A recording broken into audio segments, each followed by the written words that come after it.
Hello and welcome back. Hope you're well. Hope you're enjoying them and all that. So, it's changed since last week. So last Saturday that you're watching this, so last weekend we finished the first cut that's going to be chopped. There's still about 12 acres what we normally chop, but just where it is in the year we've decided that we're going to probably make hay of that, or Bailey to do something with it. It's on a bank, you see, and you've got to pull it up the bank to get out. I think the mess we'll make getting it out, just forget about it. Hey, we'll leave that. We've done about 100 and some acres now, be about 110, have we, something like that, and that 12. I say you can come in. We'll try and get a second cut off it when we do third cut off the rest. Like, that's the idea. We did do some second cut in amongst the first cut, but there weren't a lot on. It was just behind this edge, just save it getting ahead of the cows, really. Save them wasting it. But no, so that's 12 acres. But like I said, if it ever comes good, we'll make hay of that. But yeah, so that's that really. Bull's in, as you saw. He's not. He might have bulled them all up. Who knows? Might not have done.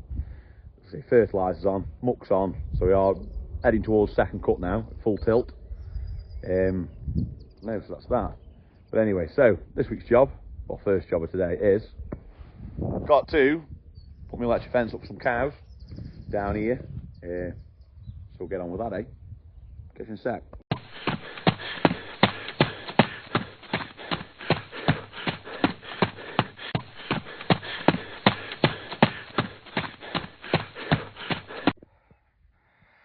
Fence done. Let's go let some cows go, eh? This here is what we did. This is like second cut what we chopped about 4 weeks ago. Christening weekend, so about the 12th of May, something like that, we did this. And this has had muck down here, no fertiliser, but muck. Because it comes bloody wet. So I only tanked some of it, it got dribble barred. It has grown well, like it has. There's a fair bit on, really, for grazing, but it's not so bad. And the idea is, like I say, what I do is I've got them, they'll go through this gate, then there's a gate, you can just make it out there. That'll then take them back off up the meadow towards home for milking, like. And what they'll do is they'll eat this field at night, and then they'll head down this edge side, and like, there's a field there, where my finger is, there's like 12 acres there, 12, 15 acres in regrowth, what we chopped, the second lot of chopping we did. Well, they'll eat that in the day, and then they'll eat this at night. And that's how we sort of now, how we try and graze if we can. We try and sort of graze. It isn't paddock grazing, but then it's not like mob grazing. It's more like it's like a bit rotational in a way, because we sort of, like that there, through that edge is an 8 acre field. I think it's 8, yeah, it's about 8. And then through it, there's 3 2 acres and a 6 acre. So like we try and graze that 20 acre block together, and then I can shut that up, and that'll be freshening up. Obviously through here is the meadow, and this is 12 acres, so I try and graze this as a 6 and a 6.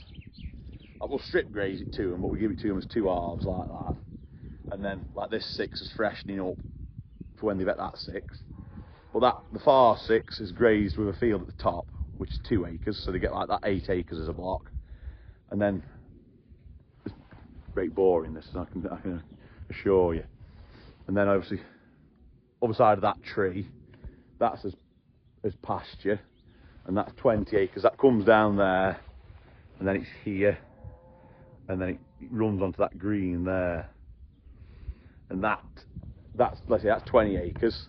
But I've got that split now as there's a 2 acre like paddock, which they'll have sort of say 3, 4 feeds on. A 4 acre paddock, which again they'll have like probably 4 or 5 feeds down. And then there's like the bottom piece to the stream that's like sort of 5-6 acres, because they lose like an acre, as I've got like an acre lane kind of thing going up it. So then they'll graze that, so they'll shut them first 2 bits off, and then they can graze this. So there's always something fresh greening up for them, if you know what I mean. And then, like, as well, if it's this bit's getting on top of them, I'll shut them up and we can bale it, and then it'll feed something in winter. And the idea is, like, it's not paddock graze. I'd like to paddock graze, and with all the building work we've got going off with the new parlour and all that, there'll be a bit of concrete, so I'm hoping I can put that concrete in to make a track so far, and then, like I say, if we have to get sleepers or whatever, sand or whatever, to make a track further, we can do. But I try and paddock, sort of block graze it as best I can, so that we can have, the idea is to get more cows off less acres, isn't it? If we can get, like I say, if we can run 100, like the aim is to get sort of 100 plus an herd. Well, if we can graze them off the same grass we're grazing now, like, it's better for us, isn't it? Then we can have more cows because less acres, a bit better grazing system. And like I say, we're trying to get a bit tighter grazing and less waste and all that, and it all works in, doesn't it? Then I would like to go to paddock grazing, but like I say, we haven't just got the infrastructure for that yet. But in time we'll sort that. But it's, like I say, it works. It does work. And as well, I mean, what doesn't help is that all of our grazing comes through one field. And so you have, like, there's sort of 3 or 4.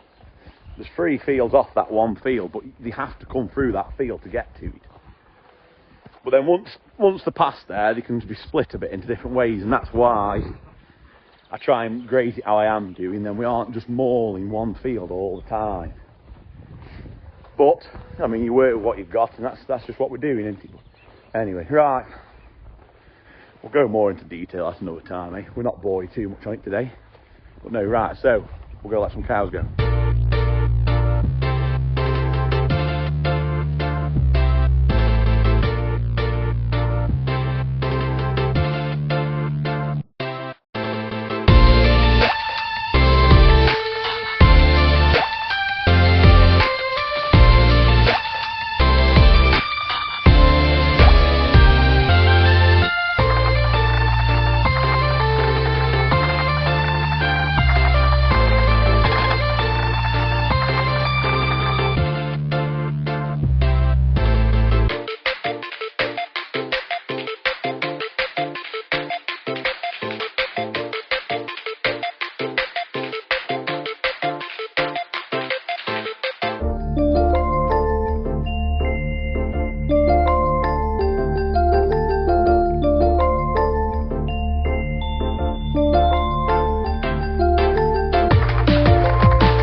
On to the second job of the day. Clean out the ends.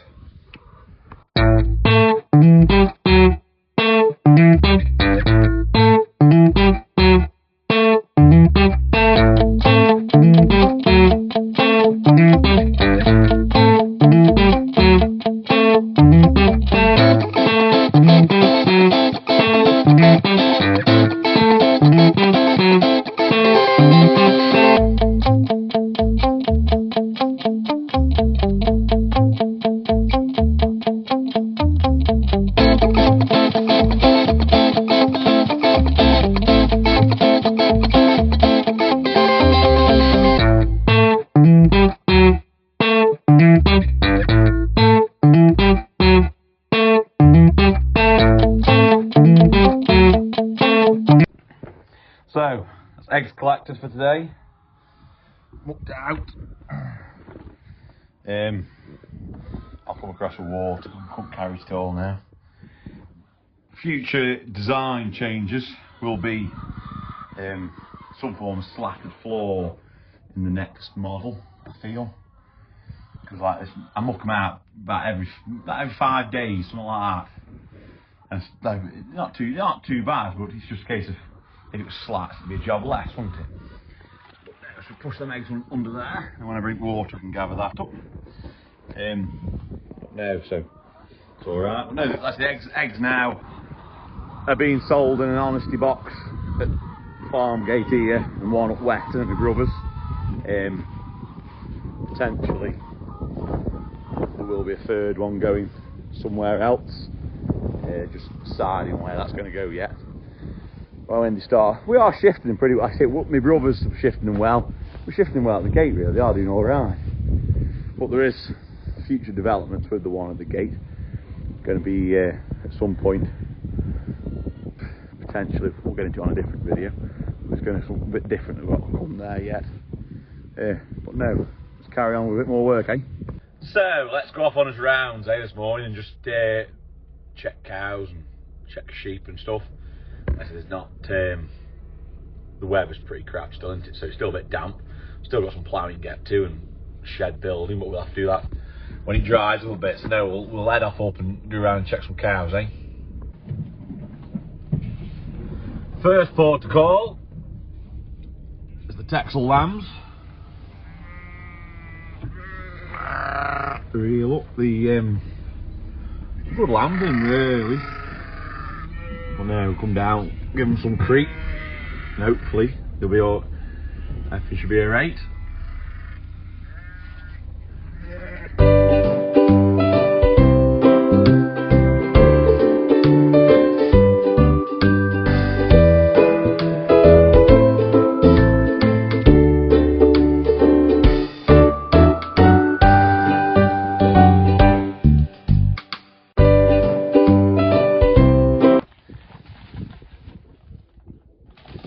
If there's ever anybody who tells you you can undo the top of these bags here, first time they're lying to you.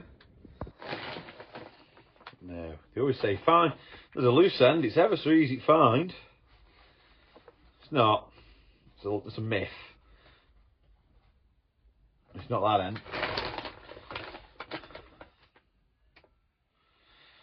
But no. We're on Massey's high gain, averaging 25 kilo bags, so it's just easy to get to them like that. It's not bad stuff. It's like it's we've always fed when we've creeped lambs, we've always given them this. But no, is that it?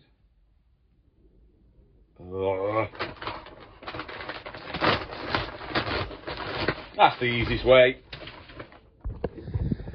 This is just a 10-acre field up here, so near, well, it's near really, where we gathered them cows up from originally. Where we dropped them trivets off, it's like it's up on moors nearly. They're a week drop needed shearing anyway, I know that much, but this is some good lambs. Grass obviously isn't good up here because it's just, like it's just sort of almost more grass than not, but like they eat it well, they do grow well up here. But we'll, I say, just give them that bit of corn, hopefully just push them on. And we aim, we normally sell them stores all as lambs now, but we're aiming to try and get these ones fat. I've got a bit of a project on for some of them, and then obviously some of them can go fat like, but hopefully another week or two, a bit of dry weather, we'll perhaps try and get up and shear them. But we aren't too concerned, because it's like still nearly winter up here. But anyway, we'll go to the next group.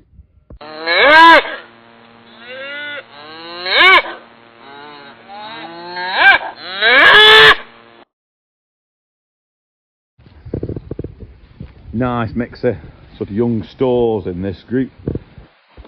You'll have, she'll be an autumn bull in Effron, so too will that one. That's a big Bazadeh. She'll be like getting not quite 12-month old, she will. It's a bit younger Bazadeh steer, that one. You see some nice Charolais amongst them.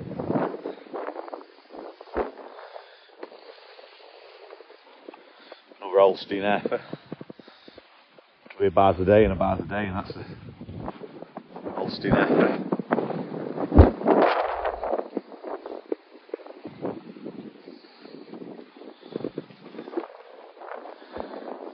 That's an Holstein steer. It'll never be worth much, but you know, that one over there is. But we keep them, like I say, we keep all calves now. We run them all onto stores. Some will get fattened.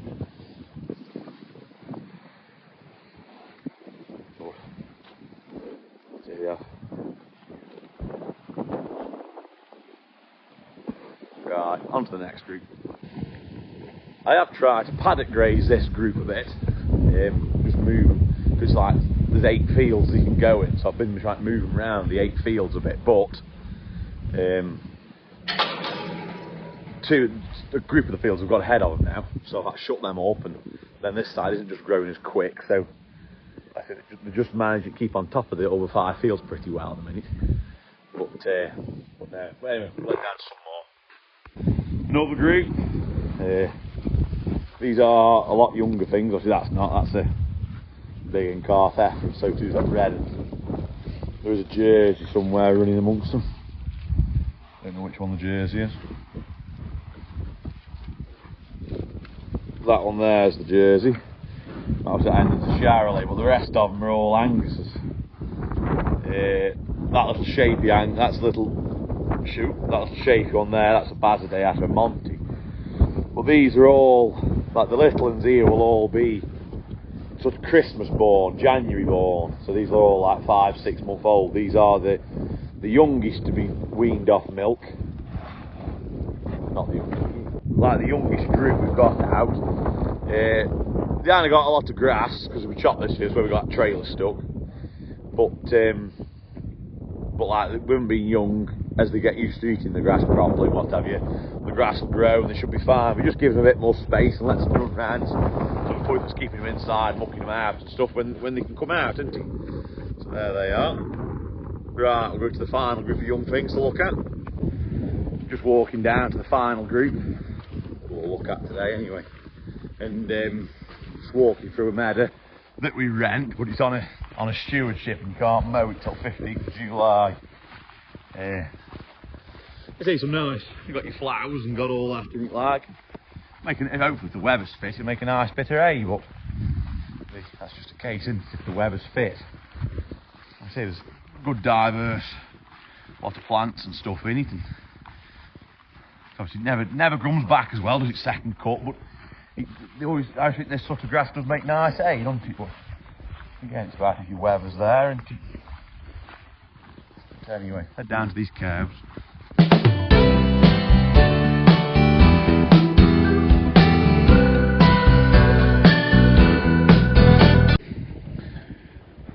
So this group's a sort of in-between group from the first big group we saw, and the last ones. Again, a mixture of dairy heifers here. These will all be born sort of December or November. That one is the one that was born on the very first YouTube video we did. Way back whenever that was, October time. So that's that calf. Here there's a couple of 3 Holstein steers in this group. They'll go sort of 18, 24 month old. They'll probably do another full summer here before they go. I would have thought now. And they'll probably go potentially next back end when they're pushing 24 month, or even like have the herd test and go sort of January time. But it all depends what they look like. That's a big Angus steer. He shouldn't really be with these, but he got in a different group of cows at home, and I weren't taking another load up Winking Man, so this is where he stopped, in this group. But I might potentially have a project for him at some point this next month or 2. Well, it'll be more Christmas time perhaps for him. No, I think that's them. Charolais, like I say, there's a lot of Charolais in this group. Again, there's always a lot of Charolais, that's a Bazadei. There is a lot of Charolais about. As we use a lot of Charolais, they are good. I always find that they're very good. They seem to grow well all through their lives. They always are. Whenever you come to them, they always seem like a good thing. But I mean, that's it for this week, I suppose. Again, bit of a dry video. Hopefully, in the next week or 2, we shall have some more stuff, really better stuff. Like, it's just the weather's holding us up, isn't it? Hopefully, like I can get me ploughing done, get onto my extension for my milking pile, and we can start on that project again and get a bit of footage of that, and hopefully we should get, like I said, I've still got 12 acres. The first cut that we normally chop, but I'm going to probably bale that or make hay of it. So hopefully it comes good and we can make hay of that. But you know, I don't just seem to know when. Normally, it's a bad year if you can't make a bit of June, eh? But hopefully it comes good enough for that, and we should be able to get a bit more exciting footage in this next week or two. But anyway, so hope you've enjoyed it. Don't forget to drop me a like and subscribe. Ring the bell, and I shall see you all next Saturday at 6. Ciao.